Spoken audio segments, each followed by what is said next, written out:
تو یہ سحری اور افطاری تو ایک چیز ہے جو کہ ہم نے کرنی ہے، لیکن اس کے علاوہ جو مین مقصد ہے آج کی بات کا وہ یہ ہے کہ ہمیں کچھ ایسی چیزوں پہ فوکس کرنا ہے جو کہ ہماری زندگی کو تبدیل کر دیں. اور انشاءاللہ اس رمضان میں جو ہم نے ایک سیریز رکھی ہے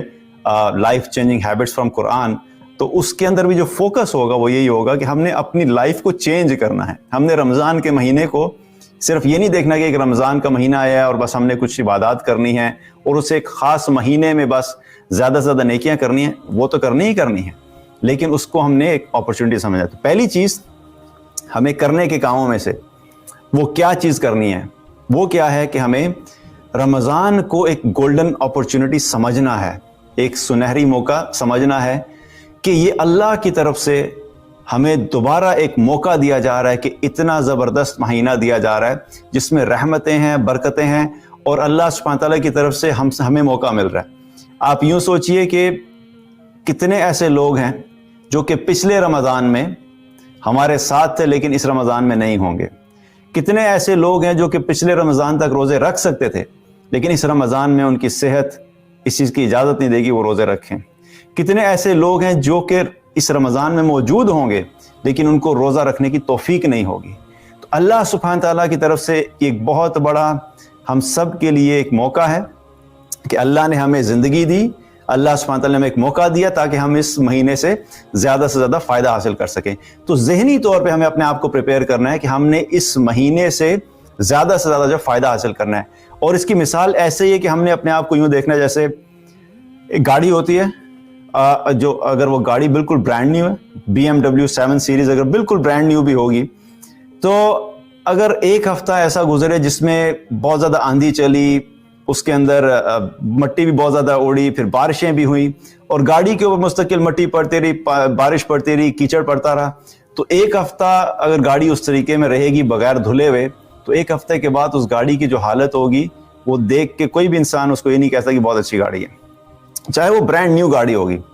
لیکن جو ہی اس گاڑی کو سروس اسٹیشن میں انٹر کیا جائے گا، سروس اسٹیشن لے جایا جائے گا اور اس کی پراپر سروس ہوگی، اس کی واش ہوگی، اس کے بعد جو گاڑی نکلے گی تو اس کے اندر جو چمک ہوگی، اس کے اندر جو اٹریکشن ہوگی، ہر بندہ اس کی طرف کیا ہوتا ہے، اٹریکٹ ہوتا ہے. اور وہ جو پہلے ایک ہفتہ پہلے اس کی حالت تھی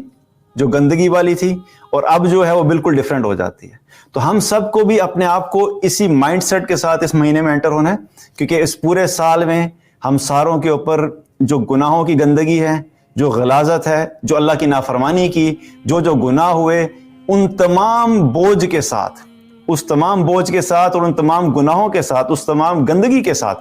ہم لوگ اس مہینے میں داخل ہو رہے ہیں. لیکن یہ مہینہ ایسے ہی ہے جیسے سروس اسٹیشن ہے ہمارے لیے. ہمارے ایمان کی صفائی ہونی ہے، ہمارے جسم کی صفائی ہونی ہے، ہمارے تقوی کے اللہ کا تقوی حاصل کرنا ہے، ہمارا تزکیہ نفس ہونا ہے. تو اس مہینے کو یہی ہم نے سمجھنا ہے کہ ہم نے اپنی صفائی کرنی ہے. ہم نے صرف عبادت نہیں کرنی، عبادت بھی کرنی ہے، لیکن ہم نے اپنے آپ کو انسائیڈ آؤٹ چینج کرنا ہے. اب جب ہم اس مہینے میں انٹر ہو رہے ہوں تو تیمور احمد جو رمضان میں انٹر ہونے سے پہلے تھا اور رمضان سے ایگزٹ ہونے کے بعد وہ سیم نہیں ہونا چاہیے، اسے بہتر ہونا چاہیے. اگر ہم جس طریقے سے رمضان سے پہلے تھے اسی طرح رمضان میں گئے، چند عبادات کر لیں، اس کے بعد رمضان سے جب نکلے تو پھر ویسے کے ویسے ہی رہے، تو یقین جانے کہ ہم نے رمضان سے وہ فائدہ حاصل نہیں کیا جو کہ رمضان کا مقصد تھا. تو ایک چیز تو ہمیں کیا کرنی ہے جو کہ بہت امپورٹنٹ ہے کہ ہمیں اپنے ذہن کو پریپیئر کرنا ہے کہ نہیں، اس دفعہ کا رمضان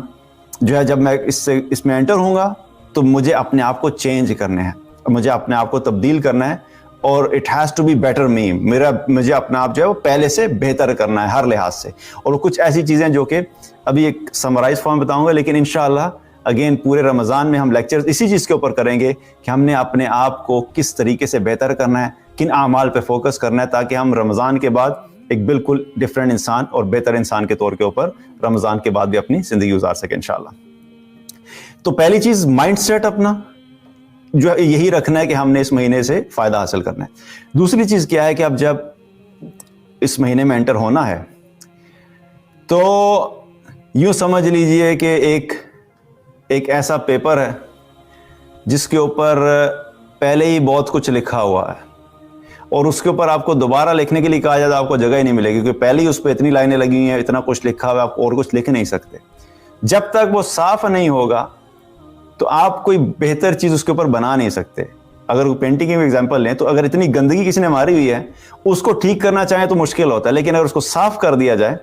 تو صاف کرنے کے بعد دوبارہ سے ایک چیز بنائی جائے تو اس کو اچھے طریقے سے اگر بنانا چاہتے تب ہم بنا سکتے ہیں۔ اسی طریقے سے جو ہماری زندگی جو ہم شروع کرنا چاہتے ہیں، ایک بہتر زندگی کی طرف جانا چاہتے ہیں، تو اس کے لیے بہت ضروری ہے کہ پہلے ہم اپنے ان تمام اس غلاظت کو صاف کریں، اس گندگی کو صاف کریں جو کہ ہم لوگوں نے کیری کیا اس پورے سال میں۔ اور اس کا ایک طریقہ کیا ہے کہ ہم نے توبہ کرنی ہے۔ یہ وہ چیز ہے جس کو ہم نے اپنے ذہن میں رکھنا ہے کہ ہم نے رمضان سے پہلے جو ہے وہ توبہ کرنی ہے، اور اس چیز کا عہد کرنا ہے کہ اللہ یہ جو سال گزرا اس میں جو گناہ ہوئے، جو غلطیاں ہوئیں، جو بھی مجھ سے نافرمانیاں ہوئیں، میں ان پہ شرمندہ ہوں، میں ان پہ ندامت کا اظہار کرتا ہوں، اور میں تیری بارگاہ میں توبہ کرتا ہوں، تو میرے گناہوں کو معاف فرما اور مجھے ایک نئی زندگی گزارنے کی توفیق عطا فرما۔ تو اپنے گناہوں کے اوپر ندامت اور اس پہ توبہ کرنی ہے، کیونکہ حدیث میں آتا ہے، آپ صلی اللہ علیہ وسلم نے فرمایا کہ ایک رمضان دوسرے رمضان تک اپنے درمیان ہونے والے گناہوں کو مٹا دیتا ہے جب تک کہ کبیرہ گناہوں سے اجتناب کیا جائے۔ تو یہ رمضان جو ہے، پچھلے رمضان سے اس رمضان تک میں جو بھی گناہ ہوئے ہوں گے، جو بھی صغیرہ گناہ ہے، اللہ سبحانہ تعالیٰ اپنی رحمت سے ان کو معاف کر دے گا۔ پیچھے رہ گئے ہمارے کبیرہ گناہ، تو جب ہم توبہ کریں گے تو سچی توبہ کرنے کی وجہ سے ہمارے کبیرہ گناہ بھی معاف ہو جائیں گے۔ اب ہم لوگ جب رمضان میں انٹر ہو رہے ہوں گے تو بالکل پاک صاف ایک نئے انسان کی طرح انٹر ہو رہے ہوں گے۔ جب دل کے اوپر سے توبہ کرنے سے، کیونکہ کیا ہوتا ہے، گناہ بھی دھل جاتے ہیں، دل بھی صاف ہو جاتا ہے۔ کہ حدیث میں آتا ہے، آپ صلی اللہ علیہ وسلم نے فرمایا کہ جب انسان کوئی گناہ کرتا ہے تو گناہ کرنے کی وجہ سے اس کے دل کے اوپر ایک سیاہ نقطہ لگ جاتا ہے۔ اگر وہ توبہ کر لے تو وہ نقطہ ختم ہو جاتا ہے، اگر وہ دوبارہ گناہ کرے تو ایک اور نقطہ لگ جاتا ہے۔ تو جو گناہ کرتے جاتے ہیں دل سیاہ ہوتے چلے جاتے ہیں، لیکن جب سچی توبہ کی جاتی ہے تو وہ دل دوبارہ اسی طریقے سے صاف ہو جاتا ہے۔ جس دل کے اندر اللہ کی محبت آتی ہے، جس دل کے اندر اللہ کی خشیت آتی ہے، جس دل کے اندر اللہ سبحانہ تعالیٰ کی اطاعت کا جذبہ ہوتا ہے، جب وہ گندگی سے پاک ہو جائے گا، گندگی سے صاف ہو جائے گا، تو پھر اللہ سبحانہ تعالیٰ کی اطاعت کرنے کا دل بھی چاہے گا۔ تو یہ چیز کیا ہے کہ اپنے دلوں کو صاف کرنا توبہ کے ذریعے سے، تاکہ ہم انشاءاللہ جب رمضان میں ہوں اور ہمارے اس دل جو کہ آلریڈی توبہ سے صاف ہو چکا ہوگا، جب اس کو تھوڑا سا ماحول ملے گا، اس کو تھوڑا سا ایمان نظر آئے گا، اس کو تھوڑے سے نیک اعمال نظر آئیں گے، تو انشاءاللہ اس کے اثرات ہماری زندگی پہ بہت زیادہ ہوں گے۔